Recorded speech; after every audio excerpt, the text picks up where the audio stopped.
বন্ধুরা, এটা আমার প্রথম ভিডিও, তাই কি ভিডিও বানাবো তো প্রথমে ভেবেই পাচ্ছিলাম না। কিন্তু দেখো, হঠাৎই কাকি বিকেলবেলায় বলল আলু কাবলি করবে, তাই ভাবলাম এটাই তোমাদের সাথে শেয়ার করি।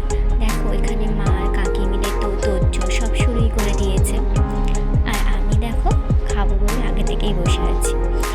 দেখো, প্রথমেই মা ভাজা মশলাগুলোকে রেডি করে নিয়েছে, আর অন্যদিকে কাকি সমস্ত শসা, পেঁয়াজ, টমেটো কেটে নিচ্ছে।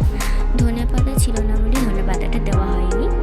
না, আর একটা জিনিস দেওয়া হয়নি, কি বলো তো, তেঁতুল। আমি তো ওষুধ খাচ্ছি, তাই পুরোটাই এই পাতি লেবু দিয়ে করা হয়েছে। কিন্তু কি বলো তো, তেঁতুল না দিয়েও বেশ খেতে হচ্ছে। হ্যাঁ, তেঁতুলটা দিলে একটু বেশ খেতে ভালো হতো, কিন্তু তেঁতুল ছাড়াও যে খারাপ লাগছে তা কিন্তু নয়, বেশ ভালো লাগছিল। আমার তো খুবই ভালো লেগেছে, খুব টেস্টি হয়েছে।